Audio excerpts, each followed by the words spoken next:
Trump just held a massive rally in Iowa, promising to fix the economy for working families. He claims his tariffs will bring back manufacturing jobs. He says tax cuts will help farmers and small business owners. He promises affordable groceries and lower gas prices.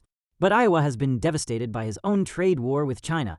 Farm bankruptcies are at record highs. Manufacturing plants are closing despite his promises. Working families say they're worse off than 4 years ago. Today, SOPHIA and Liam battle. Is Trump delivering for the working class, or selling them empty promises while helping the wealthy? Here's the Iowa reality Trump faces. Iowa farmers lost $2.8 billion during Trump's first-term China trade war. Soybean prices collapsed. Pork exports were devastated by retaliatory tariffs. Hundreds of family farms went bankrupt. Now Trump is promising more tariffs. 60% on China, 25% on Canada and Mexico. He claims this will force companies to build factories in America and hire Iowa workers. But here's what's going to shock you by the end of this video. The only Iowans benefiting from Trump's policies are wealthy landowners and corporate agriculture executives. His tax cuts gave massive breaks to millionaires while working families got crumbs that expired. His tariffs hurt small farmers, but big agribusiness corporations got government bailouts. Manufacturing jobs he promised never materialized. Iowa lost 15,000 manufacturing jobs during his presidency. The question, is Trump actually helping working Iowans? Or is this political theater while corporations profit? Trump promises economic nationalism that helps American workers. His critics say he's a billionaire serving billionaires while pretending to care about the working class. SOPHIA says Trump's policies are finally delivering prosperity. Liam says Iowa workers are being conned by a con man. Trump is the only politician actually fighting for working Americans against globalist elites who shipped our jobs to China. Iowa knows this. Look at what Trump's actually doing. He's imposing tariffs to force companies to manufacture in America instead of exploiting cheap foreign labor. Yes, there's short-term pain from trade wars, but long-term we're rebuilding American manufacturing. Iowa farms suffered under globalist trade deals. Trump is renegotiating to put American farmers first. His tax cuts put money back in working families' pockets. The media focuses on wealthy people getting tax cuts, but ignores that middle-class families saw real relief. And Iowa's unemployment was at record lows before COVID. Trump's pro-business policies created jobs that Obama said would never come back. The working class finally has a champion who understands their struggles.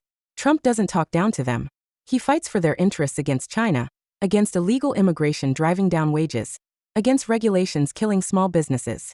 That's why Iowa working families packed that rally. They know Trump delivers. SOPHIA just defended a billionaire who gave himself and his wealthy friends massive tax cuts while Iowa farmers went bankrupt. This is the biggest con in American politics. Here are the facts. Trump's 2017 tax cuts gave 83% of benefits to the top 1%.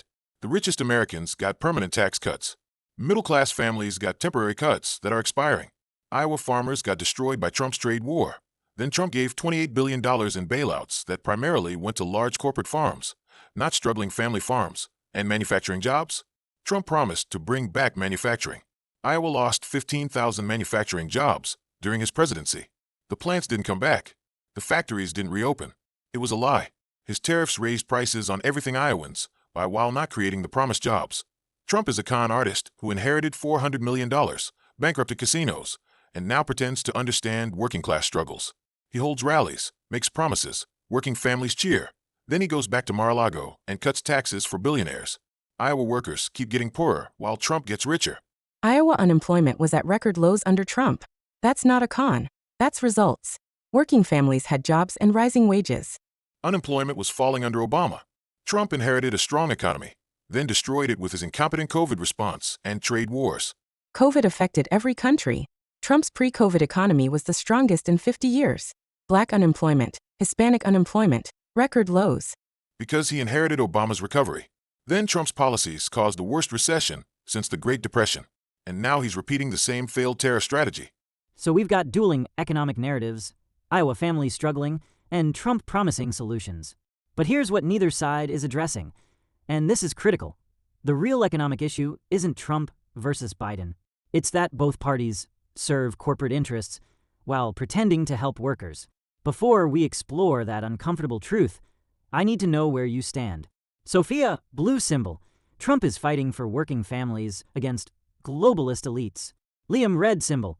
Trump is a billionaire conning workers while helping the rich. Your vote matters because economic policy determines whether families can afford housing, food, healthcare. Now, let's examine what Trump's Iowa promises actually mean. Let me explain with specifics why Trump's economic nationalism helps Iowa workers while globalism destroyed them. Before Trump, Iowa farmers were price takers in a global market controlled by China. China manipulated markets, subsidized their own agriculture, and American farmers couldn't compete. Trump's tariffs forced China to negotiate. Yes, farmers suffered short-term, but the alternative was permanent dependency on China's terms. On manufacturing. Trump's policies incentivized reshoring. Companies considering moving operations to Mexico or China now think twice because tariffs make foreign production expensive. That's how you rebuild American manufacturing, make it economically rational to produce here. Tax cuts. A typical Iowa family of four making $75,000 saved $2,000 annually from Trump's tax cuts. That's real money for groceries, car payments, emergencies. Dismissing that as crumbs, while obsessing over wealthy people's taxes is missing the point. Working families got relief. And the jobs record speaks for itself. Trump created 7 million jobs before COVID. Iowa's economy was thriving. Wages rose faster for working-class Americans than they had in decades. Trump delivered. SOPHIA is spinning fantasies, while Iowa families face reality. Let me cite actual data that destroys her narrative.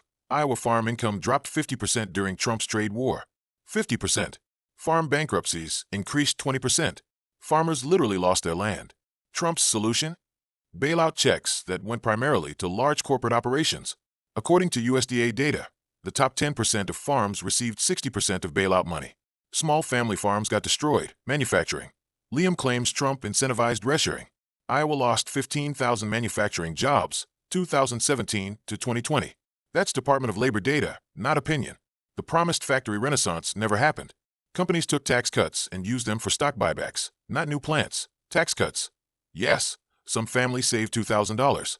Meanwhile, corporations saved billions and used that money for executive bonuses and shareholder dividends, not worker raises.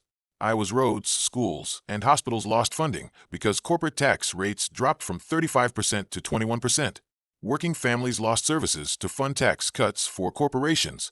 Trump's economy was a sugar high. Deficit-funded tax cuts creating temporary growth that Biden now has to clean up. Biden's inflation destroyed those wage gains. Gas prices doubled. Groceries became unaffordable.